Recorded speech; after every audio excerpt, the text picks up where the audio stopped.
사무엘상 28장 15절에서 24절까지 말씀입니다. 같이 읽어보시겠습니다. 읽습니다. 사무엘이 사울에게 말하기를 어찌하여 네가 나를 올라오게 하여 나를 어지럽히느냐 하니 사울이 대답하기를 내가 심히 불안하나이다. 이는 블레셋 사람들이 나를 대적하여 싸움을 벌이는데 하나님께서는 나를 떠나시어 선지자들을 통해서나 꿈들을 통해서도 더 이상 내게 응답하지 아니하시나이다. 그러므로 내가 당신을 불러 올렸으니 당신께서는 내가 할 일을 나로 알게 하소서 하니 그때에 사무엘이 말하기를 주님께서 너를 떠나시어 너의 원수가 되셨거늘 어찌하여 네가 내게 묻느냐. 주님께서 나를 통하여 말씀하신 대로 그 사람에게 행하셨나니 즉 주님께서 네 손에서 왕국을 떼어내시어 그 왕국을 네 이웃 곧 다윗에게 주셨느니라. 그 까닭은 네가 주님의 음성을 순종하지 아니하고 그분의 맹렬한 경로를 아말렉에게 시행하지 아니하였기에 주님께서 이날 이 일을 네게 행하신 것이다. 또한 주님께서 이스라엘을 너와 함께 블레셋 사람들의 손에 넘기시리니 내일 너와 네 아들들이 나와 함께 있으리라.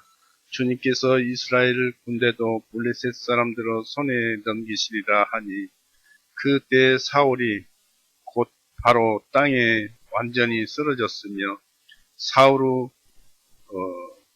말들로 인하여 심히 무서워하여 그에게 기력이 없었으니 그가 온 낮과 온 밤에 빵을 먹지 아니하였습니다. 그 여인이 사울에게 와서 보니 그가 심히 괴로워하므로 그에게 말하기를 보소서 왕의 여종이 왕의 음성에 복종하였으며 내가 내 손으로 내 생명을 걸고 왕께서 내게 하신 그 말씀들에 귀를 기울여 들었나이다. 그러므로 이제 내가 원하오니 왕께서도 왕의 여종의 음성에 귀를 기울여 들으시고 나로 하여금 왕께 빵 한 조각을 드리게 하여 잡수시고 길을 가실 때에 기운을 얻으소서 하였으나 그가 거절하고 말하기를 내가 먹지 아니하리라 하니라. 그러나 그의 종들이 그 여자와 함께 그에게 강권하니 그가 그들의 음성에 귀를 기울이고 땅에서 일어나 침상에 앉더라. 그 여인이 집에 살진 송아지가 있었으므로 서둘러 잡고 가루를 가져다가 반죽하여 누룩 없는 빵을 구워서 사울 앞과 그의 종들 앞에 가져오니 그들이 먹고 일어나 그 밤에 떠나니라. 기도하시겠습니다. 사랑이 많으신 하나님 아버지, 오늘도 여전히 은혜의 날, 구원의 날 우리에게 베풀어 주시는 감사드립니다. 참으로 예전이나 지금이나 같겠지만 세상은 변함없이 흘러가지만 그 안의 일들은 갈수록 강팍하고 흉악해서 곳곳에 전쟁이 일어나고 또 이 하나님께서 주신 아름다운 땅에 그 모든 것들이 제자리를 찾기 위해서 요동을 치고 있는 이 시대에 우리로 하여금 많은 것을 깨닫고 오직 그 깨달음은 하나님 아버지를 더욱 찾고 이 말씀대로 움직여서 우리의 저 세상에서의 영적 식량을 많이 찾으라고 우리에게 또 이한 시간을 주신 줄 압니다. 이한 시간이 끝나는 그때까지 주님께서만 인도하셔서 주님께서만 말씀하시고 우리의 심령에 주님의 말씀과 주님의 은혜를 채워주시옵소서. 감사드리며 예수 그리스도의 이름으로 하나님 아버지께 기도 올렸사옵나이다. 아멘. 반갑습니다.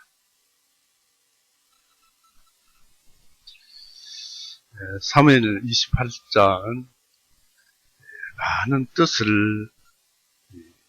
포함하고 있고, 또 우리가 여기에서 이제 구원받은 사람들이 일상생활에서나 또는 신앙생활에 있어서 어떻게 살아가는 것이 좋을 것인가.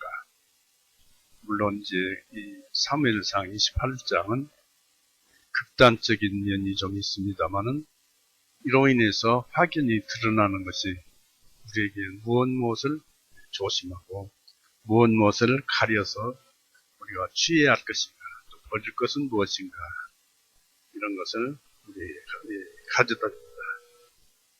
오늘 말씀에서 사울과 사단과의 이 대화가 나오죠. 사울은 변장을 하고 엔도르 여자 무당을 찾아왔다고 8절에 기록되어 있습니다. 그러나 사단은 즉시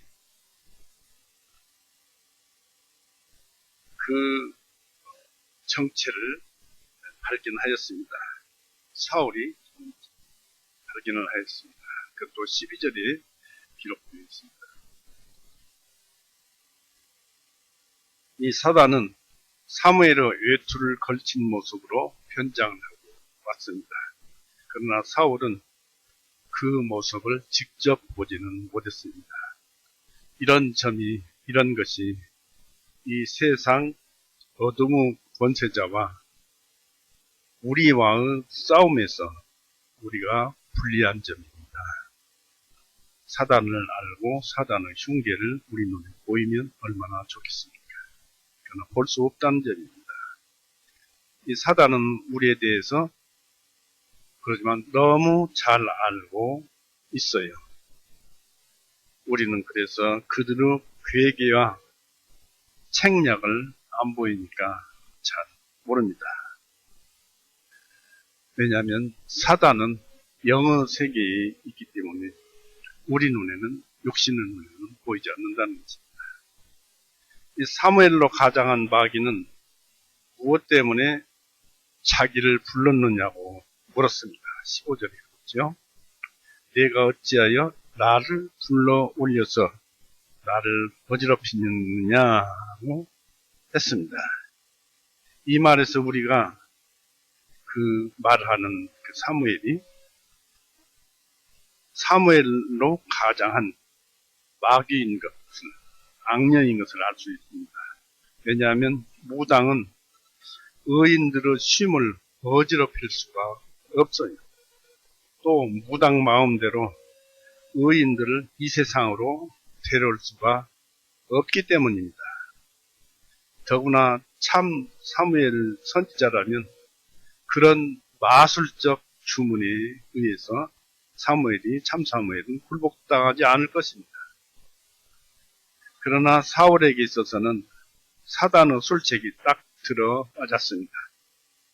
사단의 계략은 사울을 완전히 사로잡을 수가 있었던 것입니다.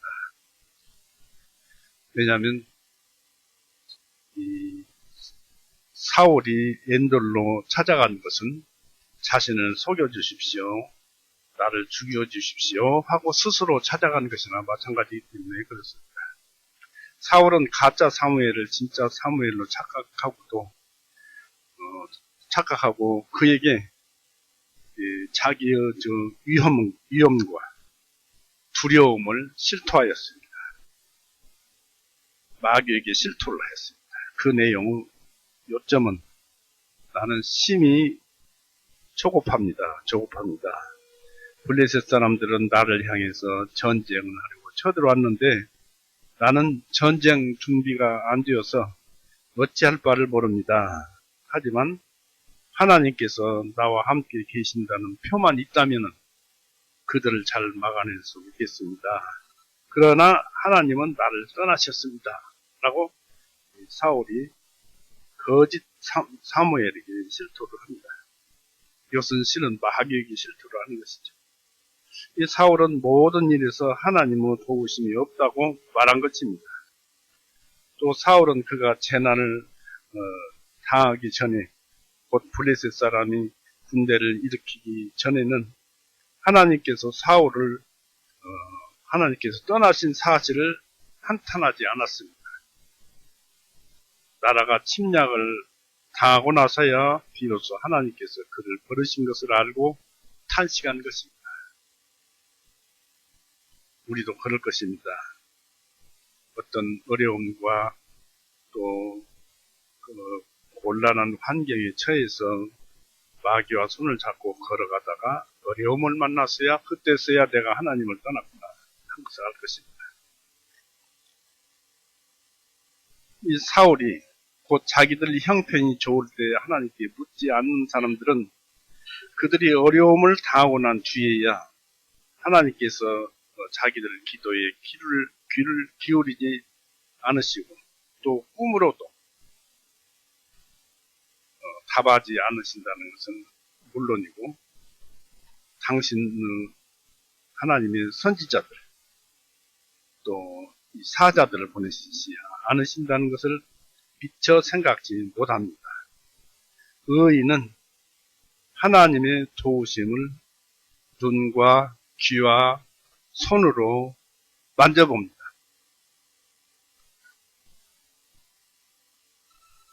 이것을 평범한 일상 속의 기적이라고 합니다. 우리는 삶에서 늘 성령님께서 오늘은 이것을 도와주셨구나. 어저께는 뭘 도와주셨구나. 하는 것을 우리 눈으로 본다 이것입니다. 그래서 그 도움으로 인해서 귀와 손으로 만져봅니다. 사울은 참여하는 사람처럼 하나님의 의로우심을 시인하지 않고 오히려 화가 난 사람처럼 하나님이 불친절하고 그에게서 떠나버렸다고 하면서 비난을 하였습니다. 성경 내용이 그렇습니다. 그래서 나는 당신을 불러 올렸나이다. 참 의미심장한 말입니다. 나는 당신을 불러 올렸나이다. 사울은 하나님의 종인 사무엘이 하나님께서 싫어버리신 자를 선대하리라고 착각했어요. 또 죽은 선지자가 살아있는 선지자보다 더욱 도움이 되리라고 생각을 잘못하였습니다.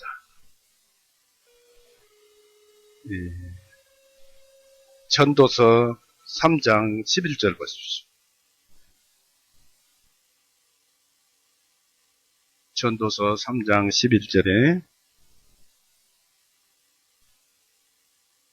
내가 아들들의 상태에 관하여 내 마음에 말하기를 하나님께서 그들을 밝히 드러내시리니 이것은 그들로 하여금 자신들이 짐승들임을 알게 하려 하시니로라. 잘못 읽었습니다. 11절을 읽어야 하는데 18절을 읽었습니다. 11절에 그분께서는 모든 것을 만드시되 그분의 때에 아름답게 하셨으며 또한 세상을 그들의 마음속에 두시어 하나님께서 만드신 그 일을 처음부터 끝까지 사람이 찾아낼 수 없게 하셨도다 하였습니다. 사람은 죽으면 끝이에요. 이 세상에서 할 일은 다 했어요. 끝난 거예요. 그러니까 아무것도 몰라요. 죽은 자를 불러봐야 소용이 없다는 얘기입니다. 그래서 이사야서는 8장 보세요.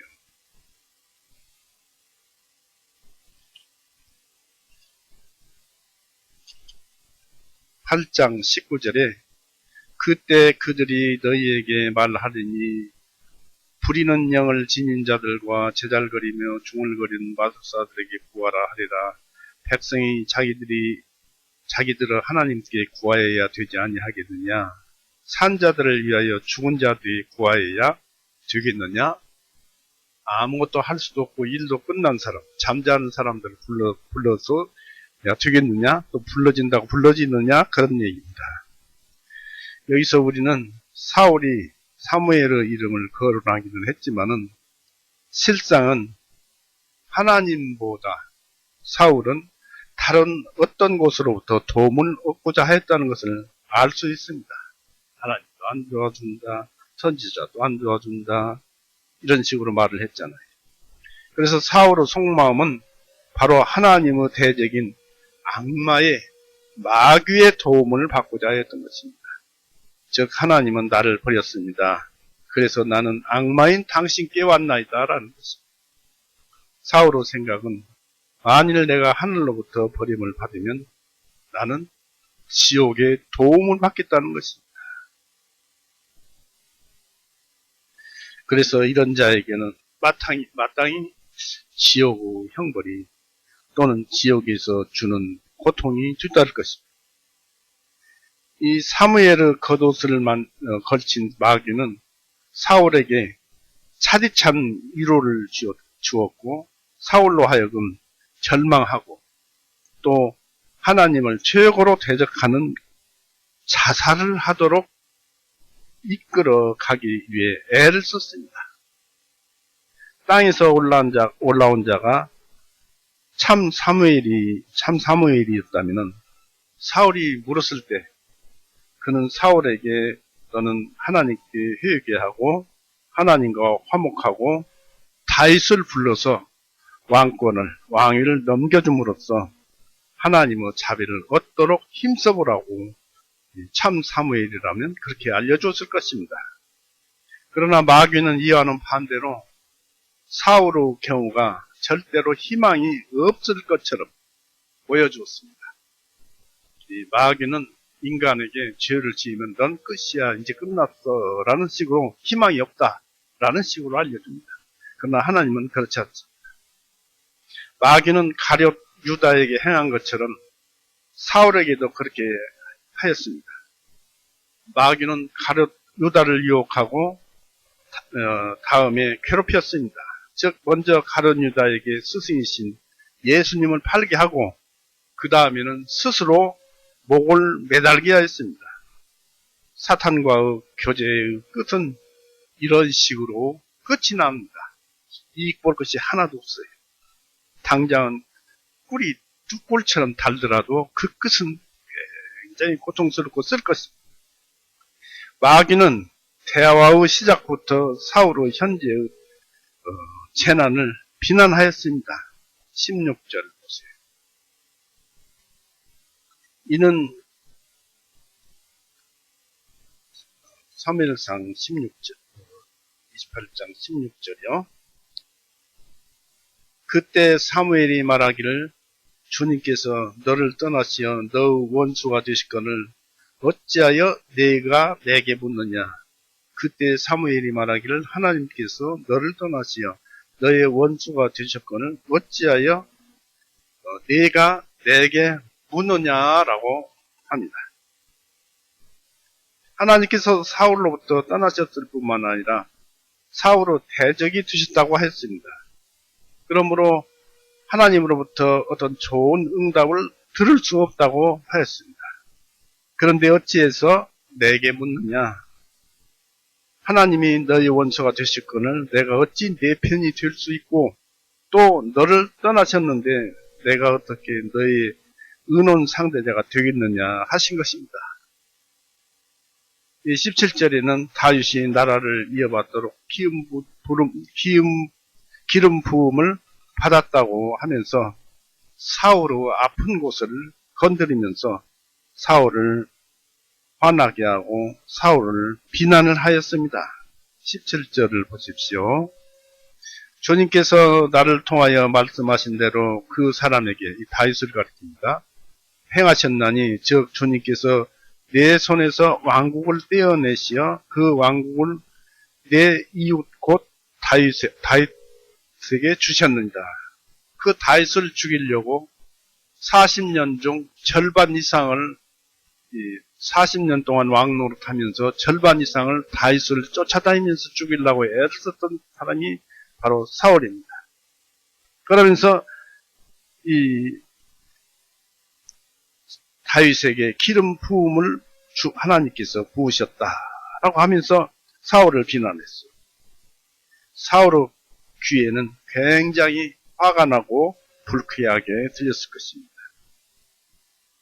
다윗과 화해하라는 말은 한마디도 없고 오히려 다윗에 대해서 더욱 화나게 하고 이간질하는 말만 하였습니다.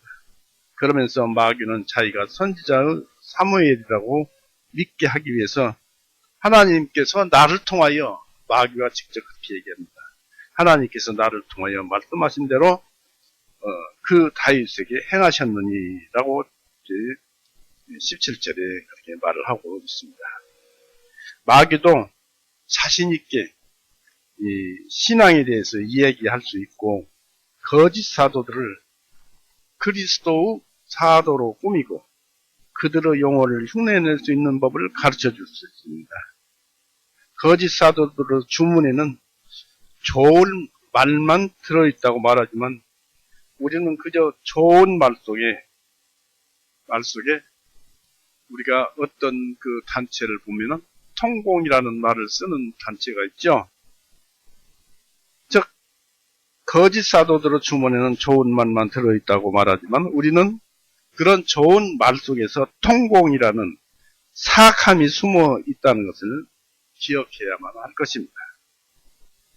이 마귀는 사울이 하나님의 명령대로 아말렉 사람들을 완전히 진멸하지 않았던 것을 두고 사울을 비난을 하였습니다. 18절에 그 까닭은 내가 하나님의 음성을 순종하지 아니하고 그분의 맹렬한 경로를 아말렉에게 실행하지 아니하였기에 주님께서 이날 이 일을 내게 행하신 것이라 하였습니다.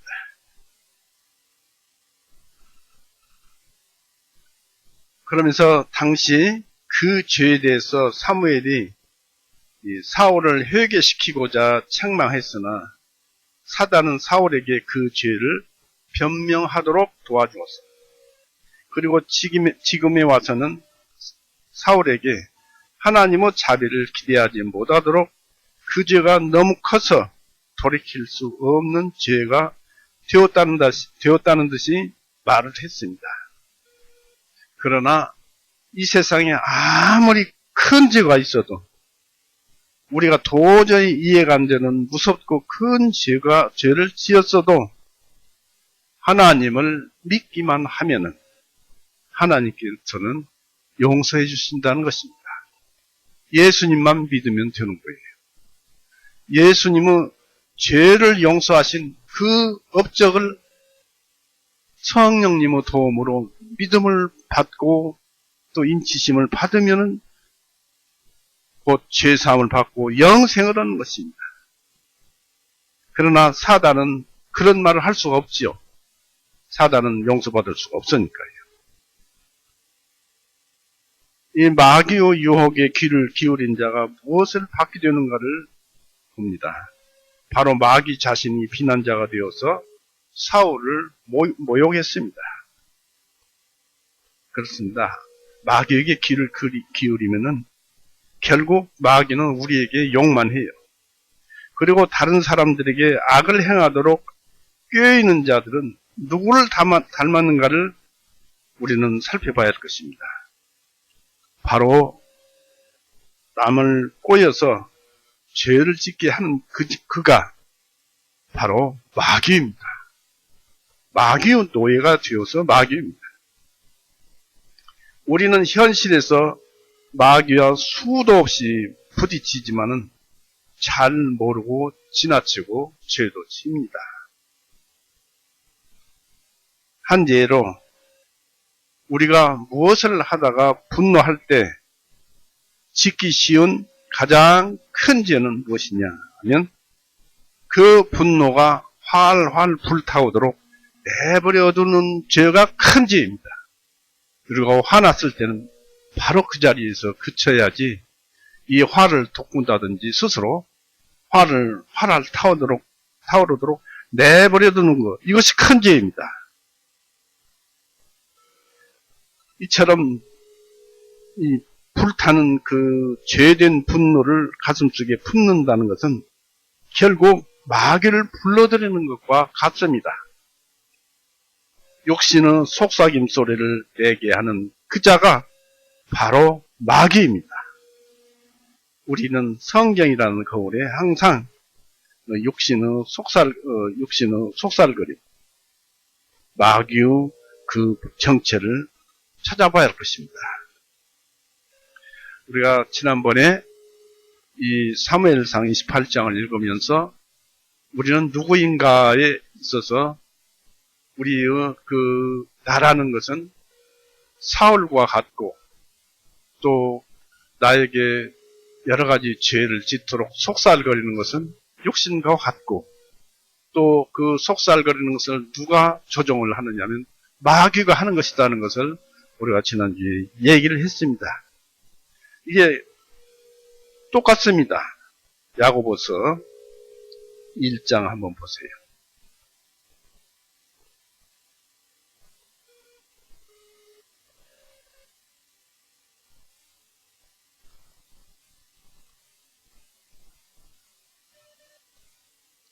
야고보서 1장 14절 15절 보세요.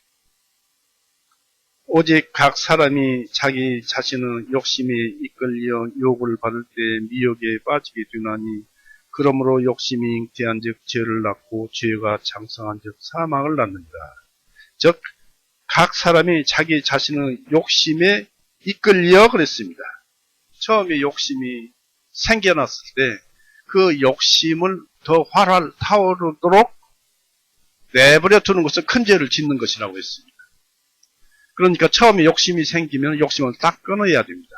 근데 화를 불태우게 되면은 욕심이 이끌려 유혹을 받을 때 누구 유혹? 사단의 유혹을 받아요. 그래서 미혹에 빠지게 됩니다. 완전히 정신을 잃어버리게 됩니다. 그렇게 정신을 잃어버리게 되면은 양심이 마비가 되어서 15절에 그러므로 욕심이 잉태한 즉 죄를 낳고 죄를 짓는다는 것입니다. 그 다음에 죄가 장성한 즉 사망을 낳느니라는 성경 말씀 그대로 여기서 우리에게 알려주는 것입니다. 또 이 말씀을 현실감 있게 해주는 말씀이 에베소서 4장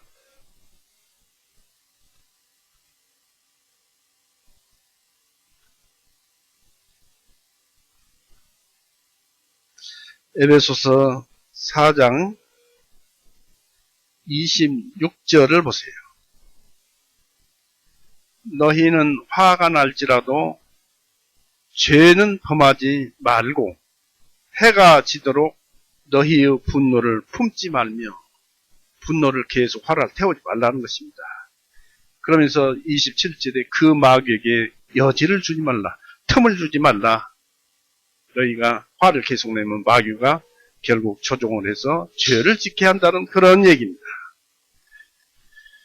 그래서 우리는 이렇게 늘 죄를 짓고 그렇게 살아나갑니다. 참 가슴 아프죠. 구원을 받은 사람이 이렇게 죄를 짓고 욕심을 부리고 그리고 죄를 짓습니다. 그것은 왜 그러냐면 우리가 세상에 살기 때문에 그렇습니다. 세상에 살게 되면은 히브리서 12장을 보면은 육신으로 인해서 쓴뿌리가 항상 올라옵니다. 찾아보시죠. 히브리서 12장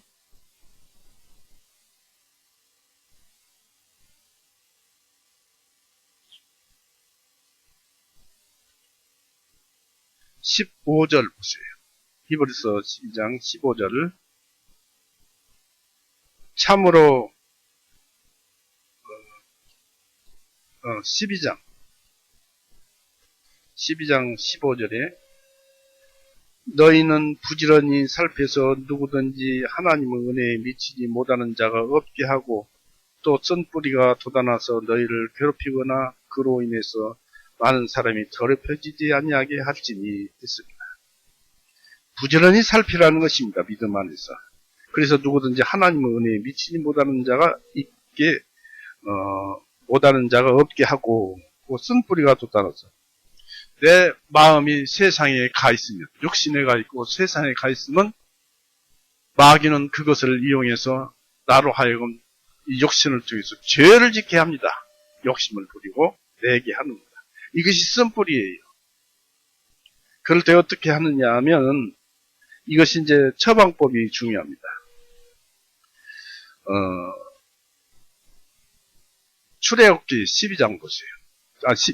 출애굽기 15장.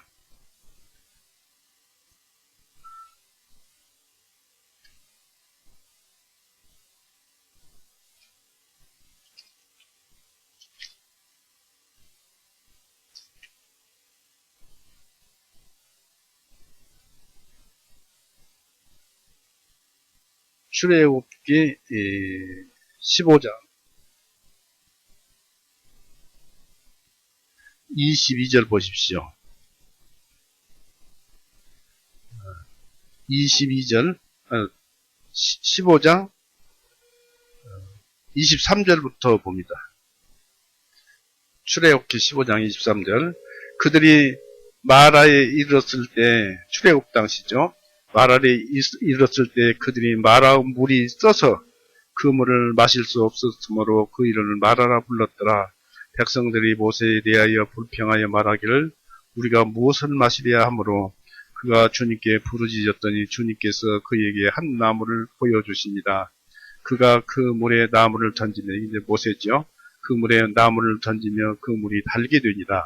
거기서 그들을 위하여 주님께서 법궤와 규례를 만드시고 거기서 그들에게 증거하시며 있는데 이 마라에서 물을 먹으려고 하니까 써서 못 먹게 생겼어요. 그게 하나님께서 한 나무 가지를 보여주시니까 이 모세가 그 가지를 꺾어서 그 물에 던졌더니 물이 달아졌더라. 그런 이 꺾여진 가지가 누구냐면 바로 예수님을 가리킵니다. 예수님을 그 쓴 물에 던졌더니 달아졌더라. 우리가 쓴 뿌리가 나고 고통스럽고 괴로울 때 어떤 어려움이 있더라도 예수님을 찾으면 그 모든 것이 해결이 되는 거예요. 오죽이나 있으면 성경에 아무것도 염려하지 말라 너희 구할 것을 하나님께 아뢰라 그래야만 다 주겠다 싶겠습니까? 예수님만 찾으면 되는 것입니다. 또 열왕기하 4장 보세요.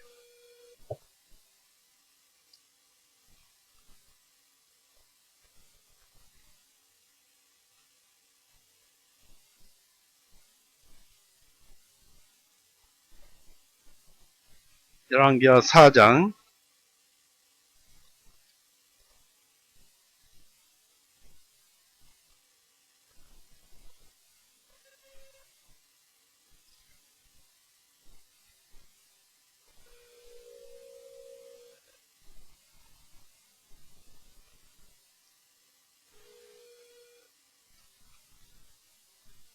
39절에서 41절을 읽어보겠습니다.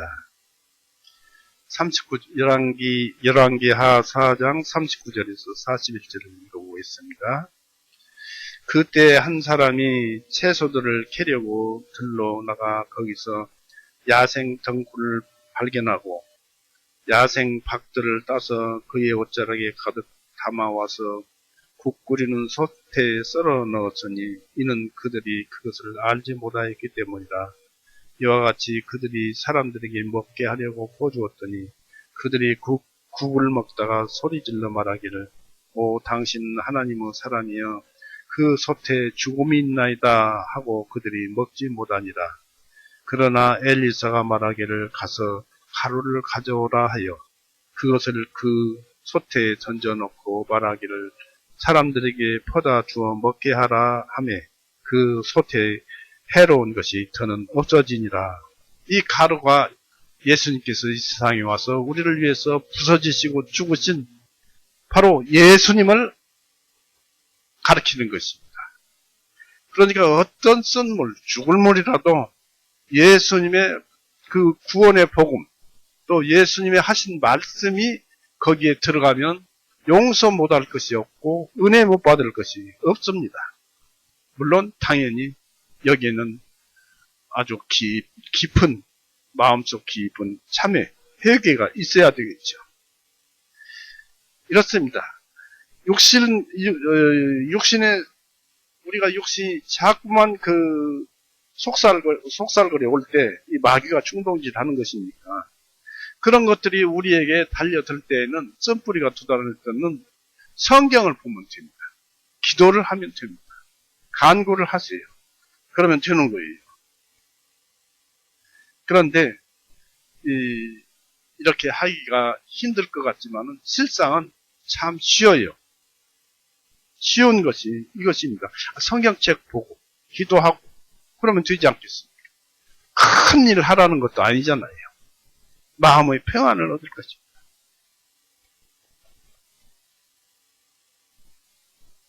힘들고 어려울 때 바로 예수님께서 그렇게 하신 말씀,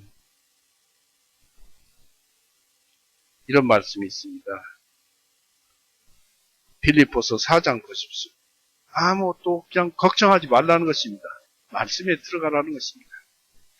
빌립보서 4장 5절부터 5절부터 읽어보겠습니다. 너희의 너그러운 마음이 모든 사람에게 알려지게 하라. 주님께서 가까우십니다. 아무것도 염려하지 말고 오직 모든 일에 감사함으로 기도하고, 왜 모든 일에 감사하고 기도하라냐면 우리에게 주어져서 일어나는 일이 기적이고 이 세상에서 우리에게 사랑과 은혜로 주신 것이고 이것을 평범적 기적이라고 했습니다. 생활 속 평범한 기적이라고 했습니다. 평범적 기적이라고 했습니다. 모든 일에 감사함으로 기도하고 간구하며 너희 구하는 것을 하나님께 말씀드리라, 기도하라, 그런 뜻이죠. 그리하면 모든 총명을 초월하시는 하나님의 평안이 그리스도 예수님을 통하여 이 성경 말씀을 통해서 너희의 마음과 생각을 지키시리라 했습니다. 그냥 지키시리라는 이 말씀으로 끝나는 것이 아니에요. 우리가 항상 말씀을 드리지만 마음과 생각들을 지키시리라 하는 말씀 속에 지킬 수 있는 능력이 여기 담겨져 있어요. 이 성경책에서 말씀하시는 지키시라는 말씀 속에 지킬 수 있는 힘과 능력이 담겨져 있어요. 그래서 이 말씀을 믿는 거예요. 그러면 그대로 와서 이루어지는 거예요. 그래서 그것을 만져보는 거예요. 하나님께서 우리에게 일하심을 보고 만지고 그러는 거예요.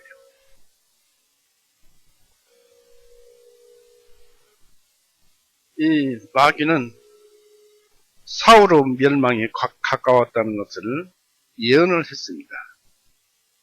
19절을 보십시오. 19절에 사무엘상 28장 19절, 또한 주님께서 이스라엘을 너와 함께 블레셋 사람들의 손에 넘기시리니 내일 너와 내 아들들이 나와 함께 있으리라. 주님께서 이스라엘 군대도 블레셋 사람들의 손에 넘기시리라 하니 라고 이렇게 얘기를 했습니다. 바로 사울의 군대가 블레셋 사람의 손에 붙여진다는 것입니다. 그리고 이 말은 19절 자세히 보시면 두 번이나 언급되어 있는데 하나님께서 이스라엘을 블레셋 사람의 손에 붙이시리라 고 했습니다. 사단은 블레셋의 강함과 그 숫자를 보고 한편 믿음 없는 이스라엘의 연약함과 이 사울의 그 자기에게 무너진 사울의 그 두려움과 그보다 더 큰 하나님께서 이스라엘과 사울로부터 떠나신 것을 보았을 때 능히 이 19절처럼 그 마귀가 예언할 수도 있었습니다. 그러나 사울이 조금만 믿음이 있었더라면, 골리앗과 다윗의 싸움을 보고 믿었더라면 하는 아쉬움을 떨쳐버릴 수가 없습니다. 왜냐하면 그 전쟁에 질 것을 두려워해서 그런데 사무엘상 14장은 보세요.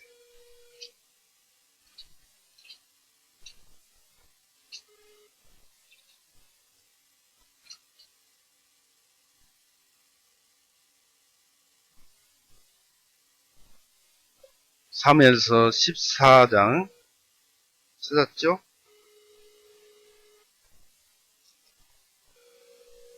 6절 보세요.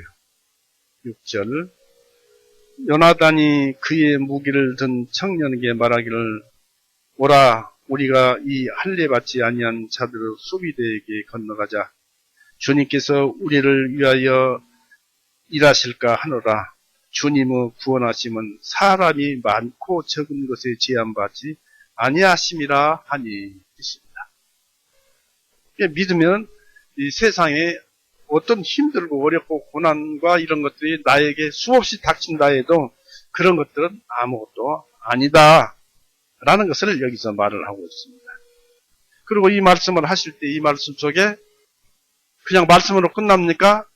말이 있지 않고 능력이 있다고 고린도전서 4장 20절에 그렇게 얘기하고 있지요. 그렇듯이 이 말에도 이런 능력을 주셨기 때문에 이렇게 말할 수 있는 것입니다. 하나님이십니다. 그리고 또 사무엘상 17장 사무엘상 17장 45절에서 47절을 보세요. 사무엘상 17장 45절. 그때 다윗이 그 블레셋 사람에게 말하기를 너는 칼과 창과 방패를 가지고 내게 오거니와. 이 다윗의 얘기입니다. 나는 만군의 주님의 이름 곧 내가 모독한 이스라엘의 군대들의 하나님의 아들로 내게 가노라. 이건 이제 너라는 것은 골리앗을 두고 얘기하는 말입니다. 46절에 오늘 주님께서 너를 내 손에 넘겨주시리니 내가 너를 쳐서 너에게서 네 머리를 취하리라. 또한 이날 블레셋 사람들의 군대의 시체들을 공중의 새들과 땅의 들짐승들에게 주어 온 땅이 이스라엘의 하나님이 계신 줄을 알게 하리라. 또 이 모든 무리가 주님께서는 칼과 창으로 구원하지 아니하시는 줄을 알게 되리니 이는 전쟁은 하나님께 속한 것인즉 그분께서 너희를 우리 손에 주실 것이기 때문이라 하니 모든 싸움은 하나님께 속한 것입니다. 마귀와의 싸움도 하나님께 속한 것입니다. 그러니까 이 다윗을 통해서 우리에게 보여주시는 것은 하나님께서 그러한 능력을 말씀에 실어서 우리가 마귀와 싸우게 되면 이길 힘과 능력을 우리에게 주셨다는 것을 여기서 가르쳐주고 있는 것입니다. 그러니까 아무리 힘들고 어렵더라도 고통스럽더라도 싸울 건 싸우고 헤쳐나갈 것은 헤쳐나가야 할 것입니다. 이런 말을 사울이 알았더라면 좋았을 텐데 사울은 잊어버린 것이죠. 마귀는 하나님께서 사울에게서 떠나신 것을 보았을 때 이 마귀의 자신의 예언이면서도 선지자를 가정하기 위해서 하나님과 결부시켜서 예언을 하였습니다. 하나님께서 이스라엘을 너와 함께 블레셋 사람들의 손에 넘기시리니 라고 19절에 그렇게 얘기하였죠. 읽어봅니다. 19절을 또한 주님께서 이스라엘을 너와 함께 블레셋 사람들의 손에 넘기시리니 내일 너와 네 아들들이 나와 함께 있으리라. 주님께서 이스라엘 군대도 블레셋 사람의 손에 넘기시리라. 이게 앞에 있고 뒤에 있고 두 번씩이나 있잖아요. 확실하다는 얘기입니다. 두 번의 증거의 숫자입니다. 사울과 그의 세 아들도 이 싸움에서 죽임을 당하리라고 예언을 하였습니다. 내일이라고 바로 우리가 볼 때 내일이라고 해서 내일이 아니라 올레자를 써서 내일 곧 가까운 시일 내에 너와 내 아들들이 나와 함께 있으리라고 하였습니다. 이 말은 죽음을 의미하는 것입니다. 이 말을 만일 참 사무엘이라고 한다면 하나님께서 그에게 계시해 주시지 않는 한 그런 일을 자기 생각으로 예언하지는 않습니다. 그러나 하나님은 성령, 그가 악령이라고 할지라도 하나님은 악령을 통해서도 예언하실 수가 있으십니다. 우리는 성경에서 읽어보지요. 한 악령이 길앗 라못에서 아합이 죽으리라는 것을 예견하고 아합을 멸망시키시는 수단으로 악령을 쓰셔서 다시 말해 하나님의 그때의 형편에 따라서 어떤 일을 쉽게 처리하는 평범 속의 기정을 형벌 속에 기적을 행하시는, 처리하는 이 하나의 수단과 방법으로서 한 악령을 쓰셨다는 것을 알 수가 있습니다. 열왕기상 22장 보세요.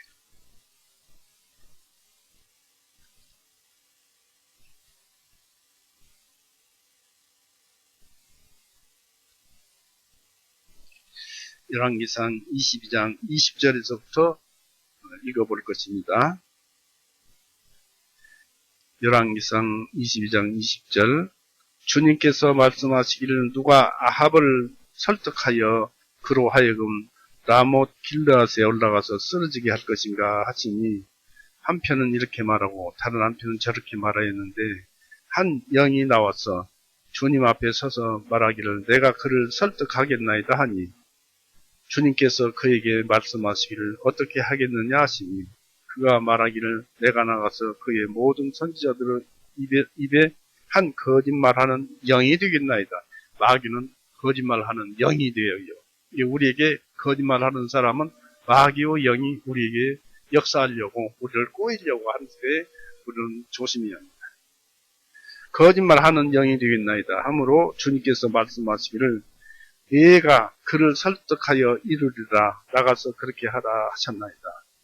그러므로 이제 보소서 주님께서 이 모든 왕의 선지자들의 입에 거짓말하는 영을 넣으셨고 또 주님께서 왕에게 재앙을 말씀하셨나이다 하니 그러나 그나나 아들 시드기야가 가까이 가서 미가야의 뺨을 치며 말하기를 주님의 영이 나를 떠나 어느 길로 가서 네게 말씀하셨느냐 하니 거짓말하는 영이 들어간 이 거짓 선지자가 참 선지자의 뺨을 때렸어요.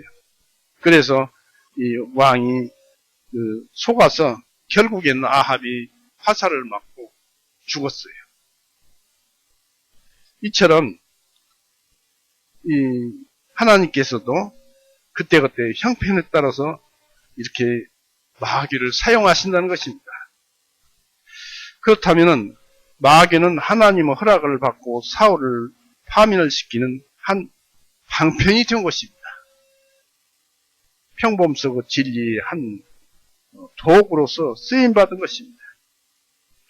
모든 세상 섭리는 하나님에 의해서 되어집니다. 우리 보지만은 골로새서 1장 보세요.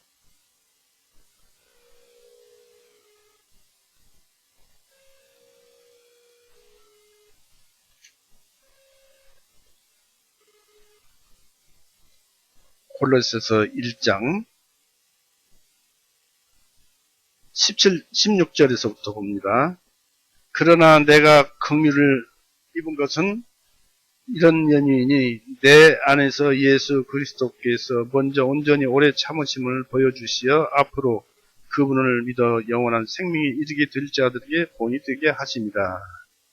이제 영원하신 왕 곧 죽지 아니하고 보이지 아니하시고 홀로 지혜로우신 하나님께 영광과 존귀와 영광이 영원토록 무궁하기를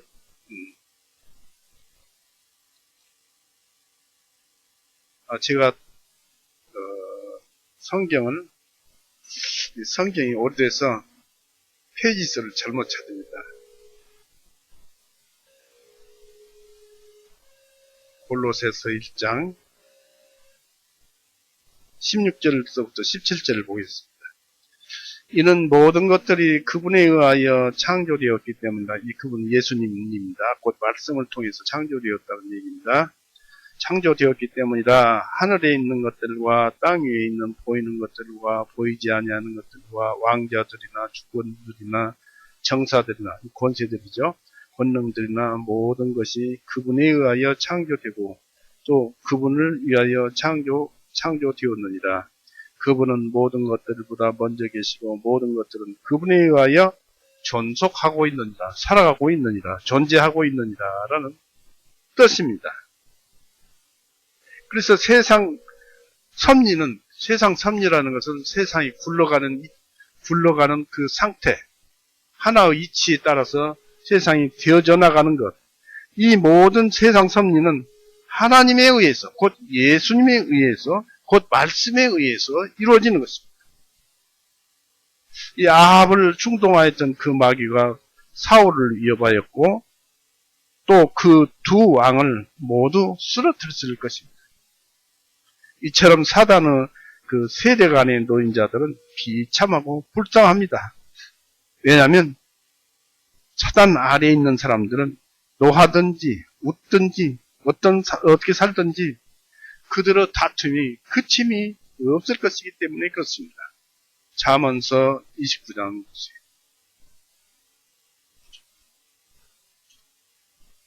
잠언서 29장 9절.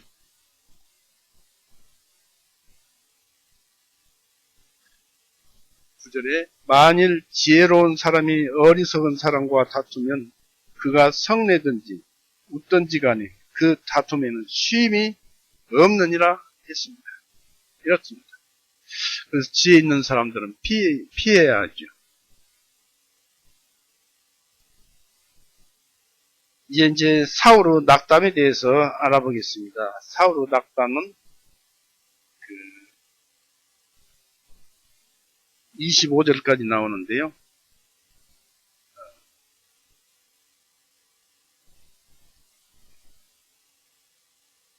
사무엘상 28장 25절서부터 나오는데요. 19절, 20절서부터 나옵니다. 20절서부터.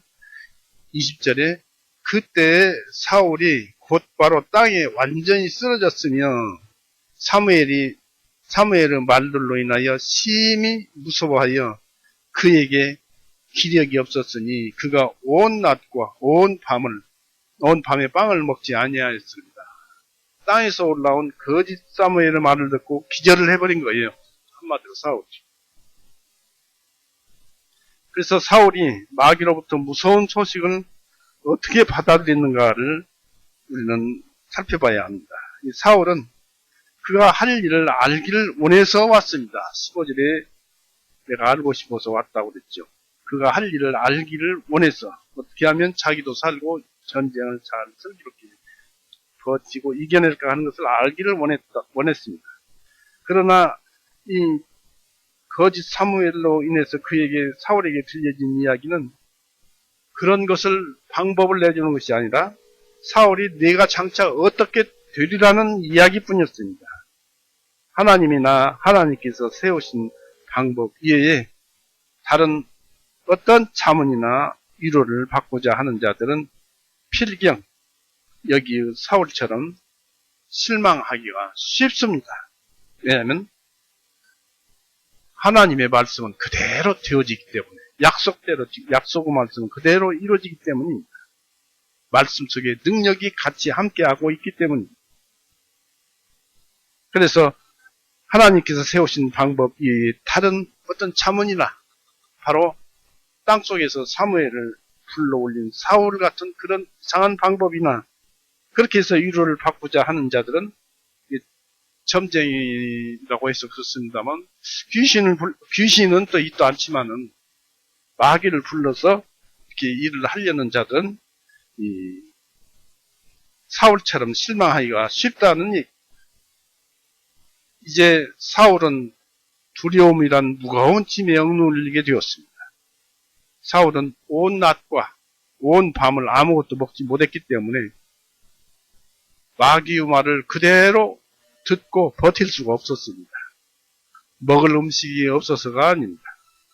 입맛이 없기 때문에 블레셋을 두려워하는 그 두려움이 그의 입맛을 없게 했고 무당에게 물어볼 것을 작정한 이후에 그를 엄습한 양심의 괴로움이 배가 고파도 음식을 먹지 못하게 했던 것입니다.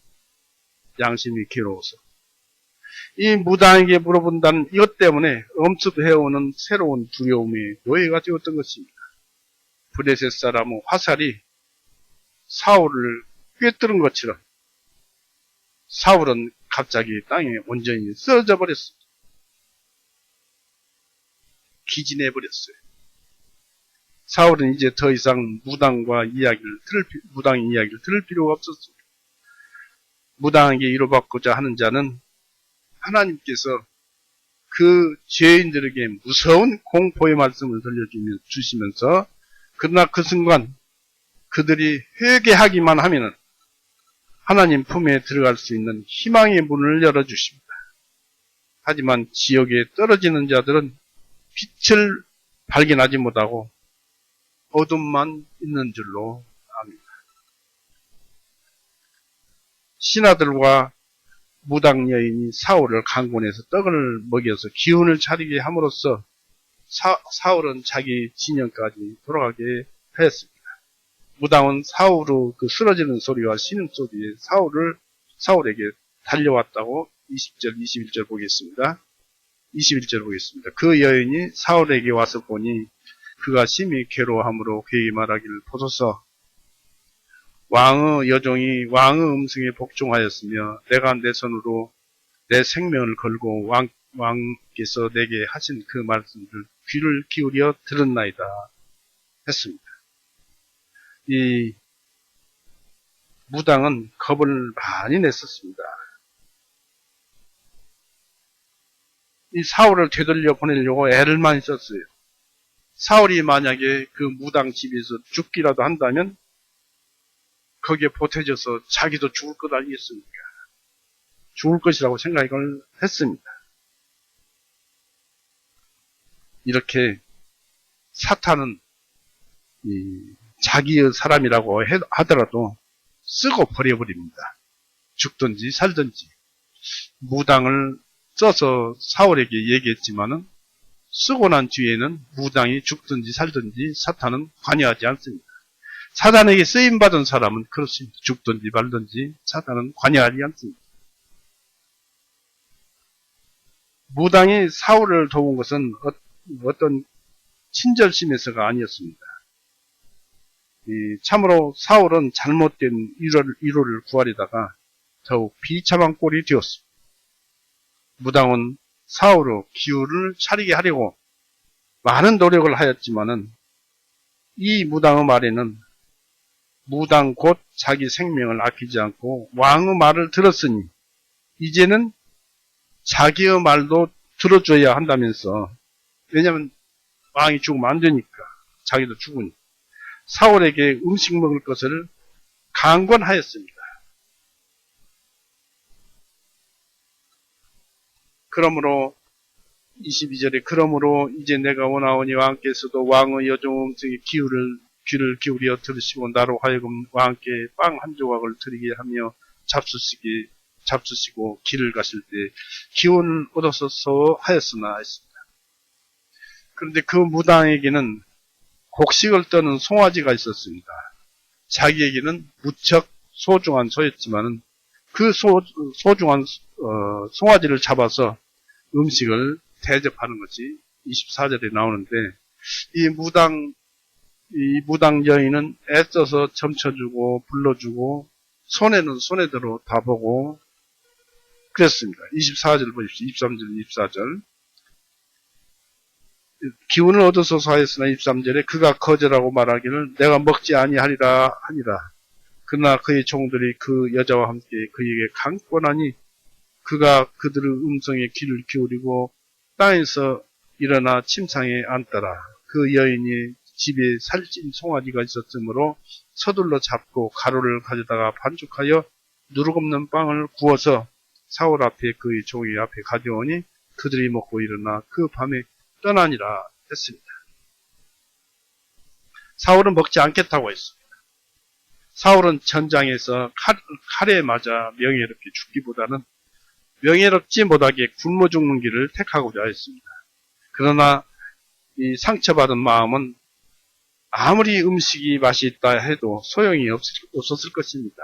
그 음식은 아무리 맛있게 해서 주어도 신김치에 초친 것이고 또 슬픈 마음에 즐거운 노래를 불러주는 그 괴로움의 음식이 되었을 것입니다. 무당과 신하들의 관건을 끝내는 음식을 먹고 기운을 차려서 그 밤에 이스라엘 진영을 향해서 떠나갔습니다. 사울의 경우는 형벌이 잠시 유예되기 위해서라도 하나님께 회개하고 기도해야 했는데 사울은 그러지 못하고 마음이 강팍해져서 전쟁에서 승리할 수도 있을 것이라는 요행수를 바라고 전쟁을 하다가 결국 비참한 최후를 맞이하였습니다. 전장에서 본인과 자기 세 아들도 함께 전사하였습니다. 31장 보십시오. 31장 1절에서부터 이 비참한 말로를 봅니다. 이제 31장 1절에서 이제 블레셋 사람들이 이스라엘과 싸웠으니 이스라엘 사람들이 블레셋 사람들 앞에서 도망하여 길보아산이 쓰러져 죽었더라. 블레셋 사람들이 사울과 그의 아들들을 맹렬히 쫓아가서 사울의 아들들인 요나단과 아비나답과 말기수아를 죽이고 세 아들을 죽였어요. 그 싸움이 사울에게 심히 불리하게 되어 활 쏘는 자들이 그를 맞춤으로 그가 활 쏘는 자들로 인하여 심한 부상을 입으니라. 그때 사울이 그의 병기된 자에게 말하기를 내 칼을 빼어 그것으로 나를 찌르라. 그 할례 받지 아니한 자들이 와서 나를 찔러 나를 모욕할까 하노라 하였으나 그의 병기던 자가 원치 아니하였음. 이는 그가 심히 두려워하였기 때문이라. 그러므로 사울이 한 칼을 취하여 그 칼 위에 쓰러짐에 사울의 병기던 자가 사울이 죽은 것을 보고 그도 그와 같이 자기 칼 위에 쓰러져 그와 함께 죽으니라. 이렇게 해서 비참한 최후를 맞이했습니다만 그래도 블레셋보다는 나는 이스라엘 백성이요 이스라엘 왕이라는 어떤 조그마한 자존심은 지킨 것. 이처럼 사람이 스스로 죽는 것이 두렵지 않다고 해도 우리들의 지나간 시간과 섭리 속에 고스란히 기록되어서 자기가 행한 죄의 업은 영원히 남아있습니다. 그래서 씻어낼 수 없는 것입니다. 꼭 씻어낼 일이 있다면 그것은 우리 구세주 예수 그리스도 대속사업을 믿는 자에게만 주어지는 은혜요, 은혜 중에 은혜입니다.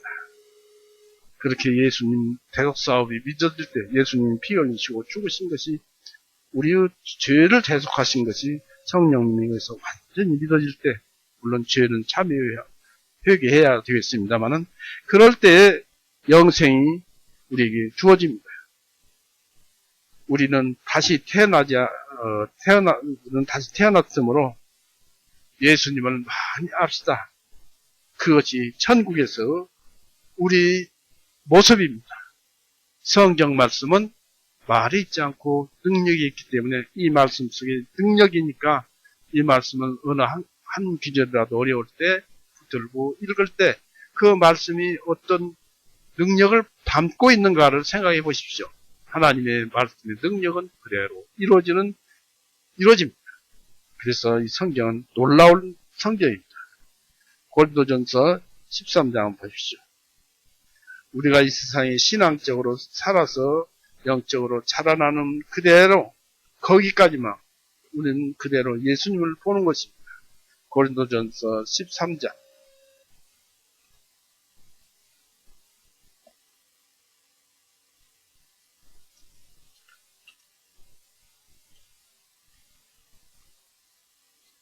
고린도전서 13장 12절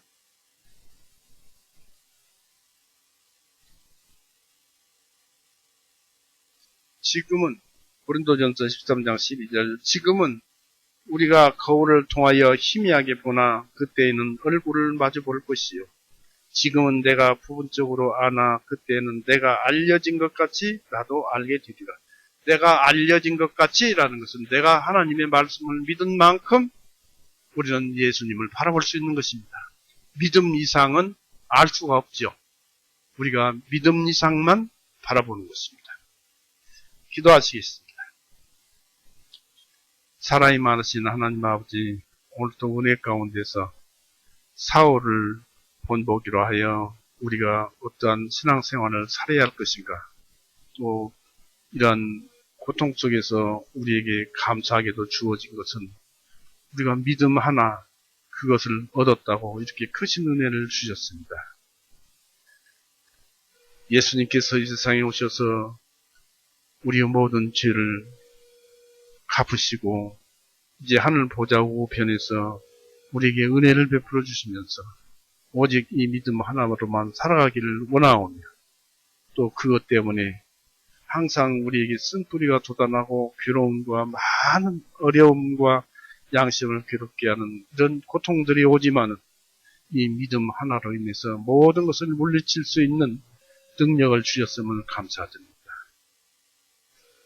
오늘 또 이렇게 감사하며 우리를 사랑하신 또 사랑하고 계시는 우리 구세주 예수 그리스도의 이름으로 하나님 아버지께 감사하며 기도 올렸사옵나이다. 아멘.